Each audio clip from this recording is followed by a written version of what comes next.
പഹൽഗാം ഭീകരാക്രമണത്തിന് പിന്നിൽ പ്രവർത്തിച്ച TRFനെ ഭീകരസംഘടനയിൽപ്പെടുത്താൻ നീക്കങ്ങൾ ആരംഭിച്ച് ഭാരതം. ഇതിനായി ഇന്ത്യ UN-ലേക്ക് പ്രത്യേക സംഘത്തെ അയച്ചു. പഹൽഗാം ഭീകരാക്രമണത്തിന് പിന്നിൽ ലഷ്കർ ഭീകരസംഘടനയായ TRF ആണെന്ന് വ്യക്തമായ സാഹചര്യത്തിലാണ് ഭാരതത്തിൻ്റെ നീക്കം.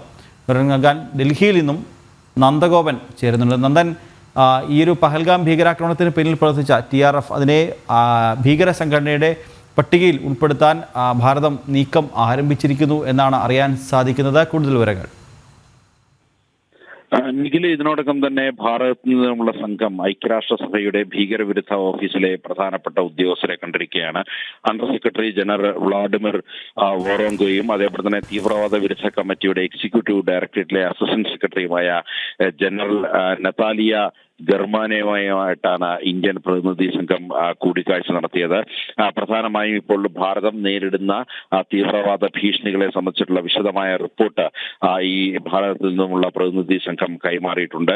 അതേപോലെ തന്നെ സൈബർ സുരക്ഷ, തീവ്രവാദത്തെ ചെറുക്കൽ, ഒപ്പം തന്നെ തീവ്രവാദത്തിന്റെ ഇരകളെ പിന്തുണയ്ക്കുന്നതടക്കമുള്ള തീവ്രവാദത്തിന്റെ ധനസഹായം ഉൾപ്പെടെയുള്ള കാര്യങ്ങൾ പ്രധാനമായും ഈ UN OCT നയിക്കുന്ന സാങ്കേതിക OCT-യിൽ വ്യക്തമാക്കിയിട്ടുണ്ട്. പ്രത്യേകിച്ച് ഇതുമായി തീവ്രവാദത്തെ ചെറുക്കുന്നതുമായി ബന്ധപ്പെട്ട സാങ്കേതിക ശേഷി വർദ്ധിപ്പിക്കൽ അടക്കമുള്ള കാര്യങ്ങൾ ചർച്ചയായി എന്നുള്ളതാണ് പ്രധാനമായും ചൂണ്ടിക്കാണിക്കുന്നത്. ആഗോള തലത്തിൽ ഇത്തരം ഭീകരവാദ ഭീഷണി നിലനിൽക്കുന്ന സാഹചര്യമാണ്. ആളില്ല വിമാന സംവിധാനങ്ങൾ ആഗോളതലത്തിൽ ഇത്തരത്തിലുള്ള ഭീഷണികൾ ഉയർത്തുന്നു എന്നുള്ളതാണ്. മാത്രമല്ല, ഉയർന്നു വരുന്ന സാങ്കേതിക വിദ്യകൾ അത് ഉപയോഗിച്ച് ഈ തീവ്രവാദത്തെ ചെറുക്കുവാനുള്ള നടപടികളടക്കം ഭാരതം ഇന്നിപ്പോൾ ഈ UN-ന്റെ ഐക്യരാഷ്ട്രസഭയുടെ ഭീകരവിരുദ്ധ ഓഫീസുമായി ബന്ധപ്പെട്ടുള്ള ഉന്നത വൃത്തങ്ങളെ അറിയിച്ചിട്ടുണ്ട്. മാത്രമല്ല, TRF ദ റെസിസ്റ്റൻസ് ഫ്രണ്ട് എന്നുള്ള ലഷ്കർ ഇ തോയ്ബയുടെ സംഘടന, ആ സംഘടനയാണ് പഹൽഗാമിൽ ഭീകരവാദ ആക്രമണം നടത്തിയത്. ഇത് 22-ാം തീയതി വൈകിട്ടും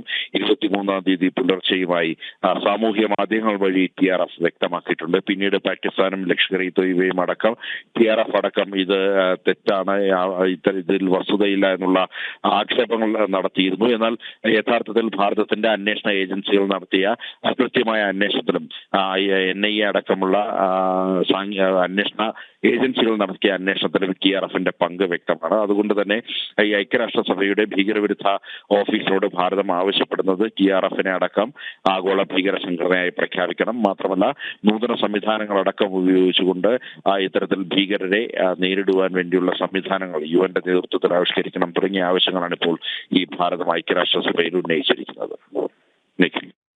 ശരി നന്ദൻ, പഹൽഗാം ഭീകരാക്രമണത്തിൽ പിന്നിൽ പ്രവർത്തിച്ച TRFനെ ഭീകര സംഘടനയിൽപ്പെടുത്താൻ നീക്കങ്ങൾ ഭാരതം ആരംഭിച്ചിരിക്കുന്നു. വിവരങ്ങൾ നൽകുകയായിരുന്നു നന്ദഗോപൻ.